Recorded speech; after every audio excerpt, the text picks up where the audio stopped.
এসেছিল রাসের কথা বলার জন্য। আমি প্রথম থেকেই বলে আসছি রাস করার প্রয়োজন নেই, এটি নাম অপরাধ হয়ে যায়। রাস সম্বন্ধে কোনো অভিজ্ঞতা না থাকলে তাকে রাসের কথা বলা উচিত নয়। ভজনশীল হতে হবে, আচরণশীল হতে হবে, শাস্ত্রীয় জ্ঞান থাকতে হবে, ভগবত ভক্তি থাকতে হবে। সর্বোপরি যার কথা বলবো তার অযাচিত করুণা ছাড়া তার কথা বলা সম্ভব নয়। তুমি যাহারে জানাও সেই জানে গো, কেবল ভগবতী সার।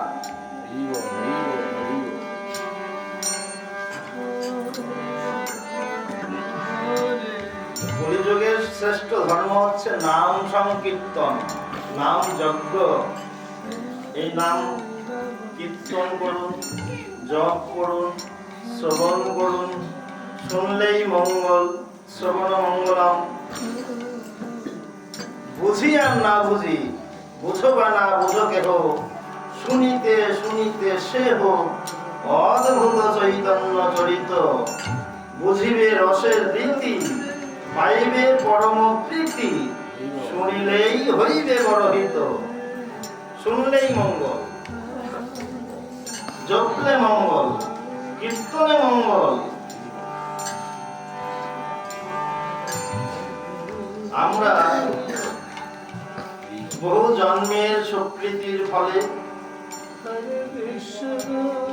শুদ্ধ পিতা মাতার কোল আশ্রয় করে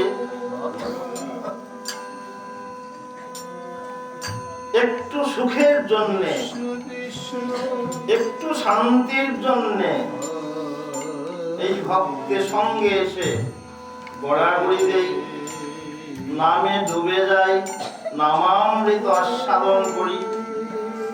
জগতের সমস্ত সুখ থাকা সত্ত্বেও এই ভক্ত সঙ্গীর যে সুখ, এই সুখ যতক্ষণ পর্যন্ত একজন ভক্ত না পাবে ততক্ষণ পর্যন্ত তার নিরানন্দ থাকে।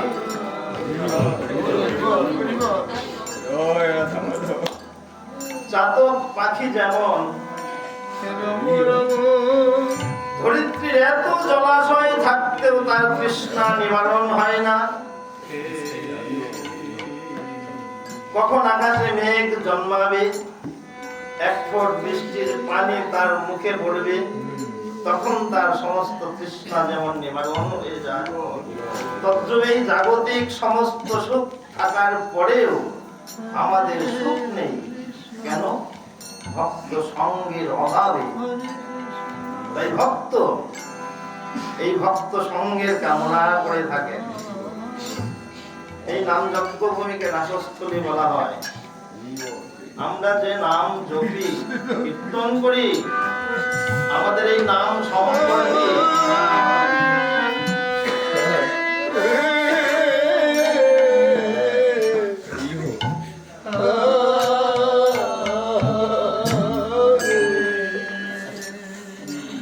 নাম সম্পর্কে অভিজ্ঞতা না থাকলে আমরা বিভিন্ন চোখে নৃত্য করো, ওটা ভালো লাগবে, কথা বলো সেটি ভালো লাগবে, বাঁশি বাজাও ভালো লাগবে, মৃদঙ্গ বাজাও, বিভিন্ন রকমের। কার কোথায় আনন্দ আছে তা তো কেউ জানি না। কেউ মৃদঙ্গ বাজালে আনন্দ পায়, কেউ বংশীধ্বনিতে আনন্দ পায়, কেউ কীর্তনে আনন্দ পায়, কেউ নৃত্য করলে আনন্দ পায়। কার কোথায় আনন্দ সেটি আমরা কেউ জানি না। হরে কৃষ্ণ রাম, এই এক ক শব্দের মধ্যেই আমাদের সৃষ্টি স্থিতি লয়। ক লিখতে গেলে তিনটি কান দিতে হয় না? প্রথম কানে ব্রহ্মা, দ্বিতীয় কানে বিষ্ণু পালন কর্তা, তৃতীয় কানে হচ্ছে সংহার কর্তা শিব। এই সৃষ্টি স্থিতি লয় এই এক ক শব্দের মধ্যেই। আর এই যে মাত্রা বলে একের মতো। এটি হচ্ছে ভগবানের অন্তরঙ্গা শক্তি শ্রীমতী রাধারানী।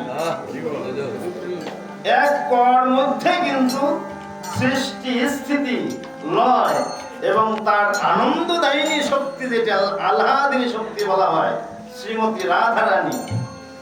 আর কর পরে আছে কি? শয়ন। হ্যাঁ, এই শয়নের মধ্যে হচ্ছে অনন্ত কোটি বিশ্ব ব্রহ্মাণ্ডের যত গ্রহরাজি আছেন, 33 কোটি দেবতা, সমস্ত কিছুই কিন্তু এই কৃষ্ণ শব্দের মধ্যে। এইবার আমরা বলুন, রাসের কথা বলতে গেলে তো নাম অপরাধ অটোমেটিক হয়ে আসবে। আপনি যা কিছু বলবেন নামের সঙ্গে কারো তুলনা হবে? নামকে ছোট করে কোনো কিছুকে করা ঠিক, শাস্ত্রীয়, বৈধ? এটি অখণ্ড নাম, যত শুনবো তত মঙ্গল, যত জপ করব ততই মঙ্গল। আর এই নাম শোনার বিধানটাও আছে, ভক্ত সঙ্গে মিশে শুনতে হবে। ভক্তের পাশে বসে যদি নাম শ্রবণ করা যায়, তাহলে ভক্ত যখন নয়ন জলে ডুবে যায়, তার অঙ্গের বাতাসে আমরাও হয়তো একদিন নয়ন জলে ডুবতে পারি। আর অভক্তের পাশে যদি বসা হয়, এই জন্য নাম শোনার বিধানও কিন্তু ভক্তের পাশে বসতে হবে। অভক্তের পাশে বসলে শ্রবণ হবে না। বাড়িতে ঘর রেখে আসলাম, খালি হয়ে গেল, চুরি করলো কিনা, ডাকাতি করলো কিনা, কত কিছু, নাম কিন্তু শ্রবণ হবে না। এজন্য ভক্ত সঙ্গে বসে নাম শ্রবণ করতে হবে। এখানে 3 দিন ব্যাপী এই 24 প্রহর, 24 প্রহর ব্যাপী এইখানে রাধা গোবিন্দ তার ভক্তগণ সখীগণকে নিয়ে নৃত্য করছেন। রাস চলছে কিন্তু শুরু থেকে শেষ পর্যন্ত। এখানে নতুন করে লীলা করবার মতো কিছু নাই। লীলা হচ্ছে বাহ্যিক দর্শন, আর অন্তর বীজ বপন করতে হবে। নামটি হচ্ছে বীজ। তাই বীজ যদি বপন করা যায় হৃদয়ে, বাহ্যিক দর্শনের তখন প্রয়োজন হয় না। কিন্তু বাহ্যিক দর্শনটা না হলে হৃদয়ে বপনও সম্ভব নয়।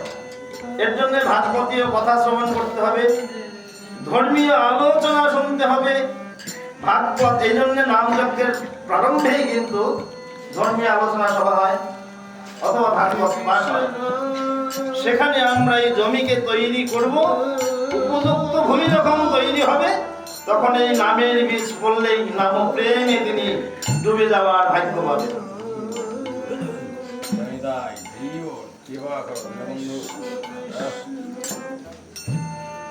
আমি বারবার নিষেধ করছি যে নামেরকে খাটো করে লীলা কথা বলা উচিত নয়। এরপরে আবার যে ভাই কিছু বলতেই হবে, যা কিছু বলো বলো, এই জন্য বলে গেলাম। ভবিষ্যতে কাউকে দিয়ে, আপনারা পরবর্তীতে কাউকে দিয়ে রাস লীলাটি করাবেন কিনা সেটা আপনাদেরই ব্যাপার, কিন্তু আমার মতে এটি ঠিক নয়, উচিত নয়। লীলা কথা শ্রবণ করতে হলে নামের আগে আপনি 3 দিন 5 দিন ভাগবতী আসর করেন। সেখানে বিভিন্ন ভালো ভালো বক্তা আছে, গোস্বামীগণ আছে, আচার্যগণ আছে, তাদের মুখে শ্রবণ করুন। শুনিও সাধুর মুখে কৃষ্ণ কথা। সাধুর মুখে কৃষ্ণ কথা শুনলে সেই কথায় আমার জীবনের আদর্শ পরিবর্তন হবে, নৈতিকতা জন্মাবে, জীবন যাত্রা কিভাবে করব সেই পথ দর্শন হবে। নামকে, এখন নামের প্রতি আমাদের কারো দৃষ্টি আছে? আছে? আমরা কি নাম শুনছি? এখন নাম কিন্তু চলছে, শুনছি না। এটি কিন্তু নাম অপরাধ। আমি কি বলছি, আমার কথার মধ্যে আপনাদের সকলের দৃষ্টি এবং কান চলে আসছে। নাম কিন্তু আমরা এখন শ্রবণ করছি না। এই নাম, এটি তো নাম যজ্ঞের আসর, অখণ্ড নাম চলবে বিরামহীন ভাবে। এই জন্য নামকে ছোট করা যাবে না কোনো কিছু দিয়ে। নামের মর্যাদা রক্ষা করে যা কিছু করেন করেন, আপত্তি নেই। এটি আমার নিজেরও সিদ্ধান্ত। এবং আমি যখন একসময় রাসের কিছু দু একটি কথা আলোচনা করার চেষ্টা করতাম, কিন্তু বড় বড় গোস্বামীগণ বা যারা এই নাম যজ্ঞের শ্রবণ, অনেকে আলোচনা শুরু করলে উঠে যায়, তারা শুনবেন না, শুনে না, উঠে যায়। কিন্তু তাদের পক্ষের থেকে একটা বাধা আছে যে নামের আসলে রাসের কথা বলবেন না, বলা যায় না। রস বৈশ পুরুষ জহিত কিংবা স্থাবর জঙ্গম সর্বচিত্ত আকর্ষক সাক্ষাৎ মন মথ মদন। মনোমথে চড়ি গোপী মনোরথে রাস করে লয়া গোপীগণ। তিনি রস বৈশ সমস্ত জগৎকে আকর্ষণ করেছেন। শুধু বৃন্দাবনের ব্রজ গোপীদের আকর্ষণ করেছেন তা নয়, কিন্তু সমস্ত জগৎকেই তিনি আকর্ষণ করেছেন। তিনি অপ্রাকৃত নবীন মদন। এই নাম যজ্ঞকে রাসলীলাকে বলে মদন সমর। রাসলীলার আরেকটি নাম আছে যার নাম মদন সমর। মদনের সঙ্গে মদন মোহনের যুদ্ধ। সমর মানে তো যুদ্ধ নাকি? যুদ্ধ। এই প্রাকৃত মদনের সঙ্গে অপ্রাকৃত মদনের যুদ্ধ। এইবার প্রাকৃত মদনের সঙ্গে যুদ্ধে যদি প্রাকৃত মদনকে পরাজিত করতে না পারি, তাহলে অপরাধ হয়ে যাবে। কিন্তু এই জীবদেহ কখনো হ্রাস হয় না। জীবদেহ যতক্ষণ পর্যন্ত শিবদেহ না হবে ততক্ষণ পর্যন্ত রাসলীলা শ্রবণ করে লাভ হবে না, অপরাধ হয়ে আসবে। কামকে জয় করতে হবে। তিনি অপ্রাকৃত নবীন মদন। এই যুদ্ধে মদনের 5টি বাণ আছে। রস থাকতে হবে। রাস করতে গেলে রস থাকতে হবে। রস শুকিয়ে গেলে কি রাস করবে? কি রাস করবো? যজ্ঞের শেষে অষ্টকালীন কবিতা যুক্তি। যজ্ঞের শেষে অষ্টকালীন কবিতা যুক্তি বৈধ। এটা বৈধ। যার নাম শ্রবণ করলাম পরবর্তীতে তার লীলা দর্শন করা, এটি বৈধ আছে। অবৈধ যদি হতো তাহলে ডক্টর মহানামগত ব্রহ্মচারীর মতো এত বড় একজন পরম বৈষ্ণব, যিনি ভারত শিরোমণি উপাধি পেয়েছেন, বৈষ্ণব শিরোমণি উপাধি পেয়েছেন, তাকে যখন বৈষ্ণব শিরোমণি উপাধি দেওয়া হয় তখন ভারতবর্ষের যতগুলি বিশ্ববিদ্যালয় ছিল প্রত্যেকটি বিশ্ববিদ্যালয়ে 40 জন 50 জন করে ডক্টরেট দিয়ে বিভিন্ন আলোচনার মাধ্যমে কিন্তু তাকে বৈষ্ণব ঘোষিত করা হয়। এত বড় বৈষ্ণব, তার সিদ্ধান্ত আমরা ফেলতে পারবো না।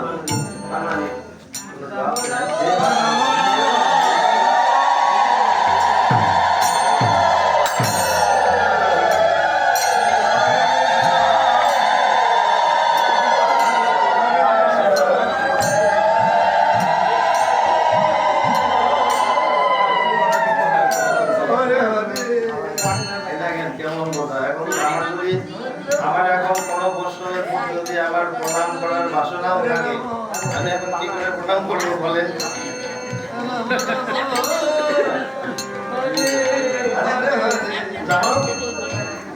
কি বলছিলাম? 5টি বাণ। এই মদনের 5টি বাণ হচ্ছে মদন, মাদন, স্বপন, স্তম্ভন, মোহন।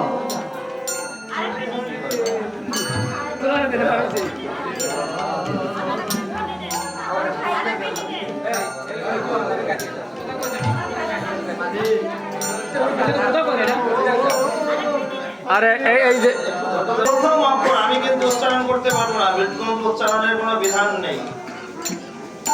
গুরুদেবের গুরুমুখ উচ্ছিষ্ট যে বীজ মন্ত্র কর্ণজনিতে গুরুদেব দিয়েছেন, সে কিন্তু সেই মন্ত্র কিন্তু জগতে অব্যক্ত, ব্যক্ত করা যাবে না। নিজে কানে পর্যন্ত শোনা যায় না। আওয়াজ জিহ্বার নিচে মনে মনে জপ করতে হয় নাকি? নিজে কানেও শোনা যাবে না, এত গোপন। তো সেই বীজ মন্ত্র লিখতে গেলে 5টি শব্দ লাগবে। মদনের 5টি বাণ প্রথম অক্ষরের মধ্যে। আমি উচ্চারণ করতে পারবো না, আপনারা বুঝে নেবেন। ক, ল, অনেশ্বর, চন্দ্রবিন্দু, দীর্ঘিকার। হইল? এই মদনের 5টি বাণ। এই 5টি বাণের যে কোনো একটি বাণ যদি জগতের কাউকে, শুধু জগৎবাসী নয়, দেবতাদি পর্যন্ত, বৈষ্ণব শিরোমণি যিনি শিব ঠাকুর ছিলেন, সেই শিব আদি পর্যন্ত এই 5টি বাণের কোনো একটি বাণ যদি কাউকে মারা হয়, তিনি সেখানেই বশীভূত হয়ে পড়েন। আর সেই বাণ তাকে পরাজিত করে আবার টুনে ফিরে আসে। মদনের টুন কিন্তু কোনোদিন, যতই যুদ্ধ করুক, টুন শূন্য কোনোদিন হয়নি। হয়েছে? একদিন হয়েছে। কোন দিন? এই রাসের দিন, যখন মদন মোহনের সঙ্গে মদনের যুদ্ধ হলো, ওই দিন তিনি যতই বাণ নিক্ষেপ করুক, কোন বাণই সেদিন আর ব্রজ গোপীদের কেউ টলাতে পারেনি, গোবিন্দকেও টলাতে পারেননি। ওই বাণটি থরথর করে কাঁপতে কাঁপতে গোবিন্দ চরণে আশ্রয় নিয়েছেন, আর ফিরে আসেন নাই। কিন্তু এটি গোপন কথা, গুরুদেবের থেকে বুঝে নিতে হবে। এবং যুদ্ধ করে, যুদ্ধ শেষে করলেন কি, যখন রাধা গোবিন্দের মিলন হলো, দেখুন যুদ্ধ করতে গেলে রথের প্রয়োজন আছে না? আছে তো, রথ লাগবে, তাই না? এই যে মহাভারতের যুদ্ধ হয়েছে না, টিভিতে দেখছেন, হয়েছে? সেখানে বড় বড় যোদ্ধারা রথে আরোহণ করে এসেছেন, বাণ মেরেছে, রথ ভেঙে গেছে। আর গোবিন্দ যে রথে চড়ে এই প্রাকৃত মদনের সঙ্গে যুদ্ধ করেছেন, সেই রথ এতই শক্ত, রথ মদনের বাণে কিন্তু তাদের কখনো এক বিন্দু মন চঞ্চল হয়নি। সেই রথ হচ্ছে ব্রজ গোপিকাগণ। গীতার অষ্টাদশ অধ্যায়ের যে মন্ত্র আছে, সর্বধর্মানাং পরিত্যাজ্য মামেকং শরণং ব্রজ অহং তাং সর্বপাপেভ্যো মোক্ষৈ স্বামীমা শুচ। এই যে সর্বধর্মানাং পরিত্যাজ্য, সমস্ত গৃহ ধর্ম, গেহ ধর্ম